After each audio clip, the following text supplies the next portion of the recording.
All right, Chapter 1, the human organism. So, normally what I do when I start studying for any class, I go to my chapters and I find what the big headings are. So this is an example of me doing that. I took Chapter 1 and I looked at the big headings, and there was anatomy and physiology, the structural and functional organization of the human body. Under that, there was another smaller heading, the 11 organ systems, which I also included in my little outline here. Characteristics of life, biomedical research, homeostasis, negative feedback, positive feedback under homeostasis, terminology, and all of the subheadings under there. Now, the reason that I do that is because when I'm studying, one of the pitfalls a lot of people fall into is they read something a few times and they think, okay, I've got that, it's in my head. Where's your proof? One of the things that I do is I use this as a guide, and without opening my book or taking out my notes, I write what I know about, let's say, anatomy and physiology. I write as much as I can about what I know. I'll take a piece of paper, I'll divide it in half, and on this side of the paper, I'll say, okay, anatomy and physiology. And then I write what I know. And if I don't know everything, it's okay. There's nothing wrong with that. It's just that I don't know everything. Then I go to the next thing. So, structural and functional organization of the human body. 1.2. Structural and functional organization. And then I write out what I know about that. Now, let's say I've gone through one whole entire page. Once I've filled one whole entire page, I go back to my notes and I write what I missed, even if it's just a couple of things. Same here. I write what I missed, what I forgot. Now I know what I don't know, and I know what I do. If I'm going to spend time studying, I'm going to study the stuff I don't know instead of the stuff that's already in my head. So that's just an idea of the way that I study. So let's start for real now, the fun part. Anatomy and physiology. So your friend comes up to you and says, hey, so what are you taking this semester? And you say anatomy and physiology, and they'll say, what is that? And you go, I don't know. So let's talk about what that actually is. Anatomy is basically the study of structure, okay? What does it look like? So the table that I am at right now has 4 legs. It's got bracers.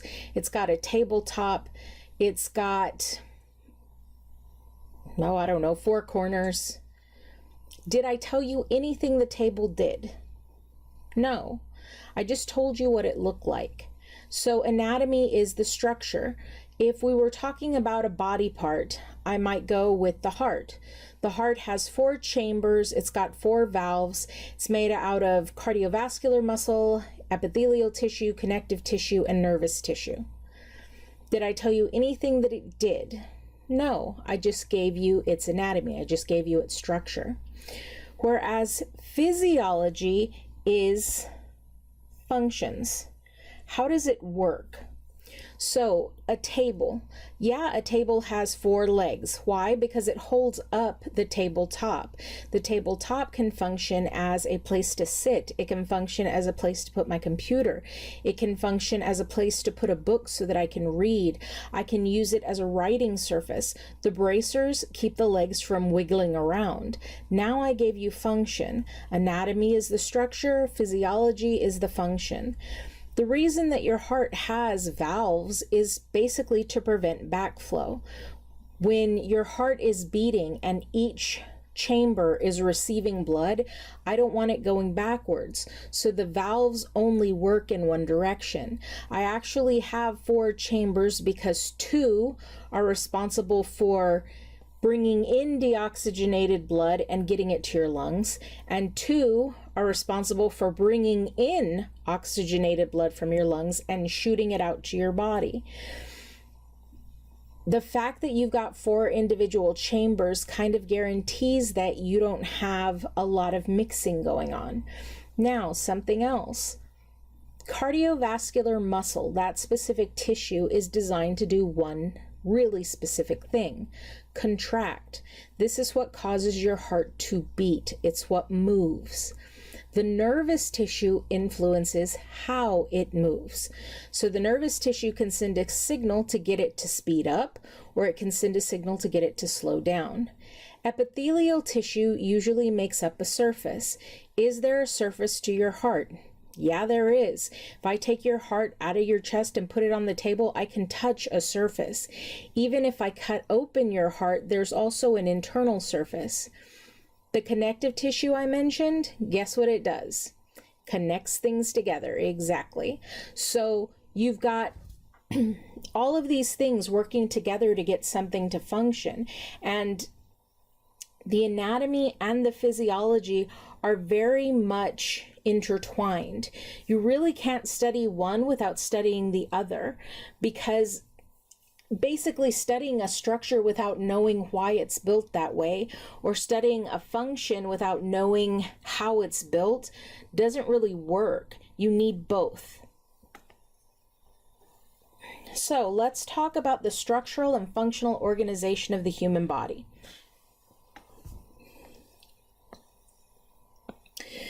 We have 6 levels of organization. Oh, and by the way, I use abbreviations in my slides. So if ever you don't know what something means, please just ask me. STRUC is just structural. FXN for me in my shorthand is function. So FXNL is functional. So let's start with the simplest level. Simplest level of organization is the chemical level. The atoms that combine to form molecules.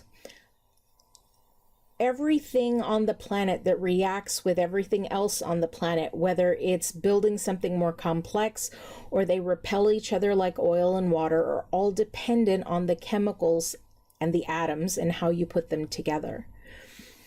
The next complex level is the cellular level, or the cell level.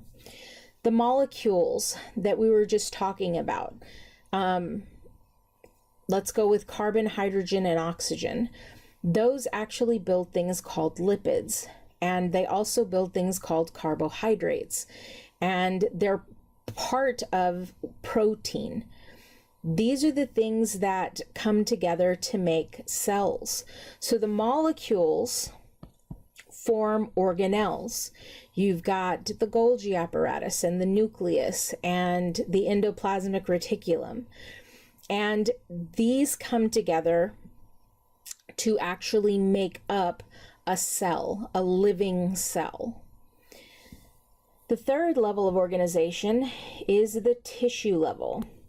The tissue level of organization, you've got similar cells and surrounding material making up tissues. So basically you've got the cells, you've got the gooey surrounding them, and you've got packing material. When it comes down to it, as I said before, the atoms make up the molecules which make up the cells. But the cells themselves, especially when you're talking about human anatomy and physiology, come together to do a specific thing, to perform a specific function. So cells by themselves don't really work very well. You have to have multiple cells, all functioning to do the same job in the same organ, which leads us to our next level. By the way, there are 4 tissues in the human body. I mentioned them in the previous slide. There's epithelial tissue, there's connective tissue,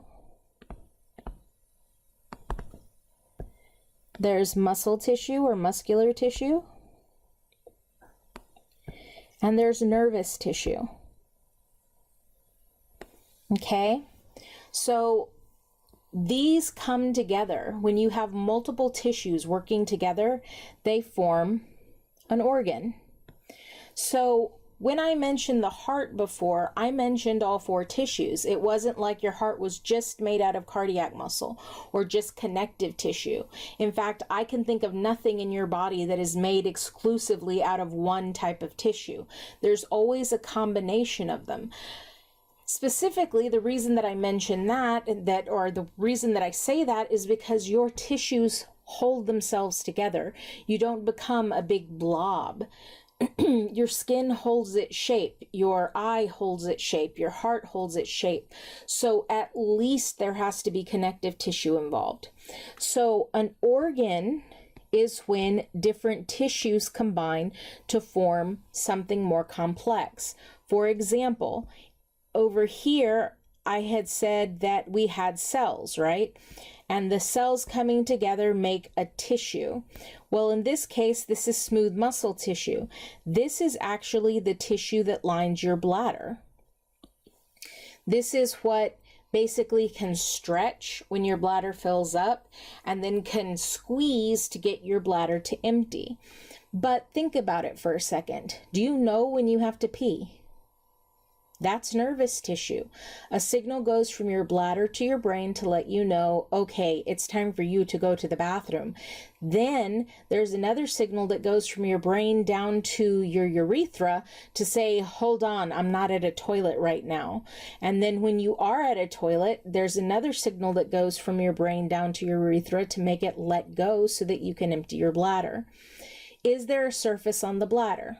Yes, I can touch it. If I take let's say somebody's bladder out, there's a surface that I can touch. If I cut it in half, there's a surface on the inside. Does it keep its shape? Yes. Admitted, it can expand and it can contract when it fills and when it empties, but it's not like it falls apart like slime does.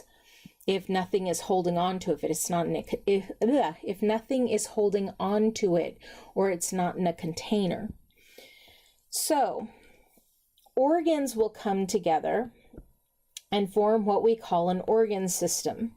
An organ system is when you have multiple organs basically setting up one system with one specific function. So, your bladder, what is it part of? What system is it part of? It's part of your urinary system. Your bladder can't do everything by itself. In fact, you've got your kidneys. They are responsible for basically filtering your blood, taking out excess water, taking out excess salt, stuff like that. But your kidneys can't do everything alone. They have to have kind of a holding cell that will hold all of this waste product until you can get rid of it. There is a tube, the ureter, that is basically responsible for carrying that waste that the kidneys make to a secondary location. In this case, that secondary location is your urinary bladder. And your urinary bladder holds that fluid, and it fills up with that fluid until you basically get that sensation that you need to go to the restroom, you need to pee. Now, again, there has to be something else that allows me, one, to let this stuff go, and two, to control when that happens. In this case, that's the urethra. The urethra is what allows me to basically release when I want to and hold on to it when I can't release. So you've got four organs here: the kidney, the ureter, the urinary bladder, and the urethra. That makes up an organ system. Now, the organism level. This is when you have organ systems working together to make one complete and functional organ system, or organism, I'm sorry, not organ system. In the human body, we have 11 different organ systems that help our body to function the way that we want them to, or want it to, for the most part. Again, there are 11 organ systems. You have the integumentary system. That doesn't work at all on this slide. Hang on one second. You have the integumentary system, the skeletal system, the muscular system, the lymphatic system, respiratory system, digestive system, nervous system, endocrine system, cardiovascular system, urinary system, and the reproductive system. In anatomy and physiology, you will learn about all 11. In AP1, we kind of stick with the integumentary, the skeletal, the muscular, and out of 6 chapters, we learn 4 of the nervous. Then the rest go into AP2. But let's just do a general overview of the organ systems for right now. So your integumentary system. Integument, if you want to be real fancy, you can say integument instead of just saying covering. Anatomically, it is made up of the skin, the hair, the nails, and the sweat glands. Physiologically, what does physiology mean, guys? Function. So what does it do for us? Physiologically, your skin provides protection. Think about when you shower. Most likely you have something like a washcloth or a loofah that you use in the morning when you're taking your shower. That loofah, if you didn't have your skin, would basically rip your flesh off and get into the deeper tissues, which doesn't really work very well for me personally. I would rather not have that happen. Your skin provides protection from abrasive forces like the loofah in the morning. It also tans when you go outside into the sunlight. It also prevents water loss. Your skin is oily. If you don't believe me, go touch a window. You will leave fingerprints behind. I know that some people are like, oh no, but my skin is dry. Well, that may be true, but you still have oil in your skin. And that oil, not to mention the keratin that you have, basically hold on to water, which is a good thing. It also helps to produce vitamin D. When your skin is exposed to sunlight, it actually creates something called cholecalciferol. You don't need to know what that is yet.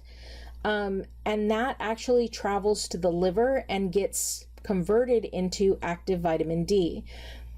Nowadays, we have access to vitamin D fortified milk, vitamin D fortified yogurt, vitamin D fortified cheese. So we can get vitamin D in our diet fairly easily, especially in this country. But back in the day, it wasn't that easy. We actually had to make our own. And by being exposed to sunlight, our skin is able to create its own vitamin D. The skeletal system is the second system we're going to talk about. I know everybody goes skeletal system, the bones. Well, that's true, but it's not just bones. Anatomically, it's made up of bones, ligaments, the joints, and associated cartilages. So, what does it do? Well, it provides protection and it provides support. Your skeleton is a bony cage on top of all of your soft organs. If I were to come up and punch you in the chest, there's very little chance that I would directly hit your heart or directly hit your lungs because you have a rib cage in the way. This rib cage right here is actually very, very protective. So is your skull. Your skull protects and houses your brain. So you've got this nice bony cage that protects what's soft and inside of you.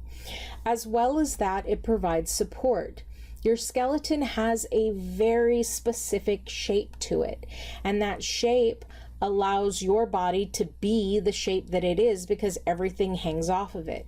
Imagine for a second that you've got a cat skeleton instead of a human skeleton. Your body would be supported in a very different way. Now, so that's the first physiological function. It allows body movements. Muscular tissue moves, that is true. Bone doesn't. But when you look at a skeleton, you'll notice that there are places where the bones come together in really specific ways that allow for pivot points.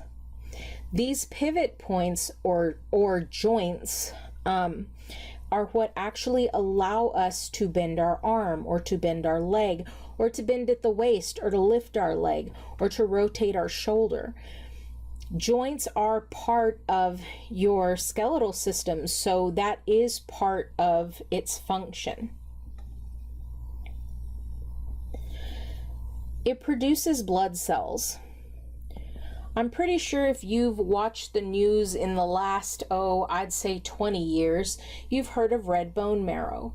Red bone marrow is part of your skeletal system, and it is excuse me, it is responsible for producing your blood cells. Now, I know you're probably going, okay, red bone marrow, red blood cells. Wrong. Red bone marrow, all blood cells, white blood cells, eosinophils, thrombocytes, neutrophils, basophils, megakaryocytes. All of those different types of blood cells get made by that bone marrow. So when I say your skeletal system is responsible for producing your blood cells, I mean all of them. And finally, storing minerals and fats. Anybody who's ever had any kindergarten education, why do we drink milk? For strong bones, right? Your bones are made out of something called hydroxyapatite. Not important that you know that. The thing that is important to understand is hydroxyapatite actually is a combination of calcium and phosphate, both of which are minerals. When they come together and they form hydroxyapatite, they form something that is solid and hard that can bear weight. That's why our bones are strong enough to actually hold our weight and they don't just bend like a pipe cleaner. So mineral storage is a big part of the function of your skeletal system. Something else is fat storage. So your long bones, like your arm bones and your leg bones, if they were completely made out of hydroxyapatite, they would be very, very heavy.